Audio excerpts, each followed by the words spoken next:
Hi everybody, hey YouTube world, it's Yum Yum again, and if you saw my last video, I had to take a little breather to catch you up for those who, didn't see the video. I told you guys that my brother got murdered. I watched him get his head blown off, and from then I couldn't really talk much about it because I broke down. I mean, like I said, it's just happened. It just happened, and it's so raw and so real. But I took a breather, and now I'm back again, and I'm gonna finish what I started because I really truly believe and that I need to get this out here, not only for my own healing, but for other people so they can heal who've gone through similar situations.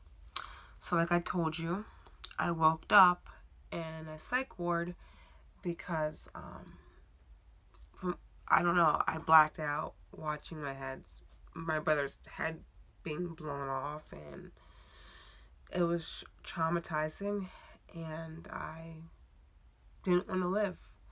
I blamed myself. I brought him to the park. I was the one who talked to him, and I feel like I led him to his death. Yes, I may not have shot the trigger, but I brought him to the person who did. And I honestly believe his murder, because he's an orphan and doesn't have any family to fight on his behalf, I honestly believe that his case will be a cold case. But I don't want to talk about that stuff because, I want to get down to what happened now. This is present. We're now in February 2018. And, yeah, the psych ward that I was in, unfortunately, I got out and I still was depressed. Now my nieces and nephews, who I was talking to you guys about earlier, they make me smile. They really do. Now they don't have a dad. And their mother, Symphonique, who I don't care for, ended up in prison. Long story short, she just did something. I don't want to put her business out there, but she's not getting out for at least 25 years to life. So basically, my niece and my nephew are orphans, and now the cycle is repeating. They don't have a mom because she's pretty much never coming out. They don't have a dad because he got murdered. And now they're in foster care.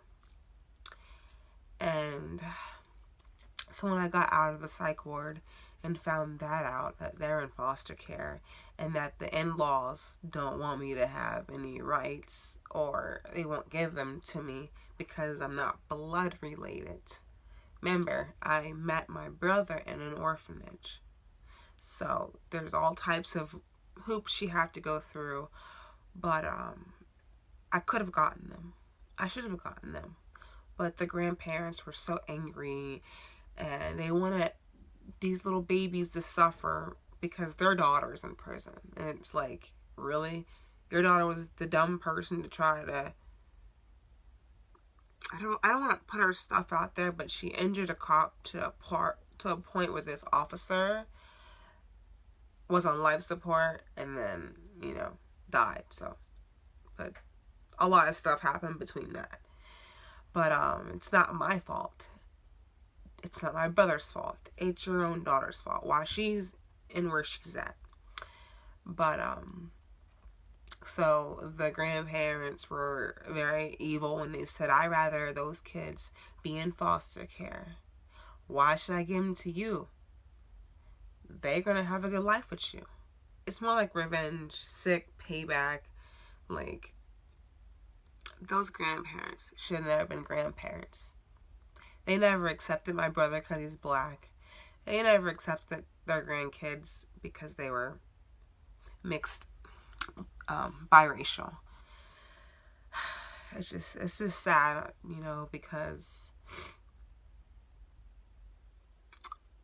one of the foster homes that my niece and nephew was in, Talia had gotten my niece Talia